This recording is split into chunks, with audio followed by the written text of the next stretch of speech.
డిగ్రీలో minimum 75% attendance లేకపోతే fee reimbursement పొందేందుకు అవకాశం ఇవ్వొద్దని వీసీల మీటింగ్ లో నిర్ణయించారు. రాష్ట్ర ఉన్నత విద్యా మండలి ఆఫీసులో గురువారం జరిగిన సమావేశంలో ఈ అంశం ప్రస్తావనకు వచ్చింది.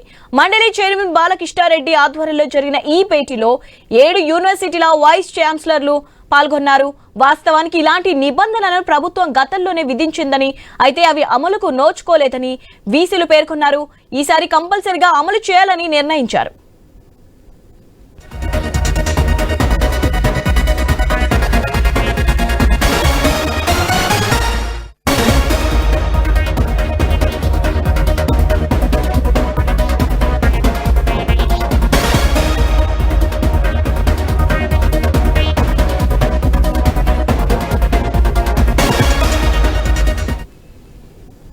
డిగ్రీలో మినిమం 75% అటెండెన్స్ లేకపోతే ఫీజు రియంబర్స్మెంట్ పొందేందుకు అవకాశం ఇవ్వొద్దని వీసీల మీటింగ్ లో నిర్ణయించారు. రాష్ట్ర ఉన్నత విద్యా మండలి ఆఫీసులో గురువారం జరిగిన సమావేశంలో ఈ అంశం ప్రస్తావనకు వచ్చింది.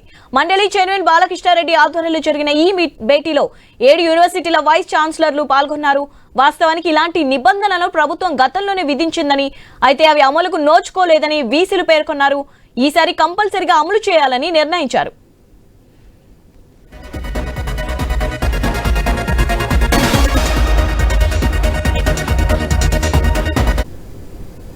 డిగ్రీలో మినిమం 75% అటెండెన్స్ లేకపోతే ఫీజు రియంబర్స్మెంట్ పొందేందుకు అవకాశం ఇవ్వొద్దని వీసీల మీటింగ్ లో నిర్ణయించారు. రాష్ట్ర ఉన్నత విద్యా మండలి ఆఫీసులో గురువారం జరిగిన సమావేశంలో ఈ అంశం ప్రస్తావనకు వచ్చింది. మండలి చైర్మన్ బాలకృష్ణారెడ్డి ఆధ్వర్యంలో జరిగిన ఈ భేటీలో 7 యూనివర్సిటీల వైస్ ఛాన్సలర్లు పాల్గొన్నారు. వాస్తవానికి ఇలాంటి నిబంధనలను ప్రభుత్వం గతంలోనే విధించిందని, అయితే అవి అమలుకు నోచుకోలేదని వీసీలు పేర్కొన్నారు. ఈసారి కంపల్సరిగా అమలు చేయాలని నిర్ణయించారు.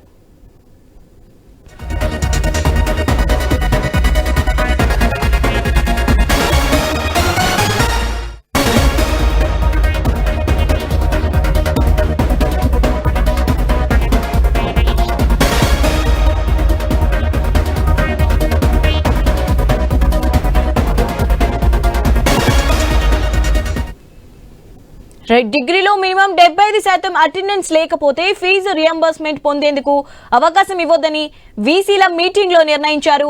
రాష్ట్ర ఉన్నత విద్యా మండలి ఆఫీసులో గురువారం జరిగిన సమావేశంలో ఈ అంశం ప్రస్తావనకు వచ్చింది. మండలి చైర్మన్ బాలకృష్ణారెడ్డి ఆధ్వర్యంలో జరిగిన ఈ భేటీలో 7 యూనివర్సిటీల వైస్ ఛాన్సలర్లు పాల్గొన్నారు. వాస్తవానికి ఇలాంటి నిబంధనలను ప్రభుత్వం గతంలోనే విధించిందని, అయితే అవి అమలుకు నోచుకోలేదని వీసీలు పేర్కొన్నారు. ఈసారి కంపల్సరిగా అమలు చేయాలని నిర్ణయించారు.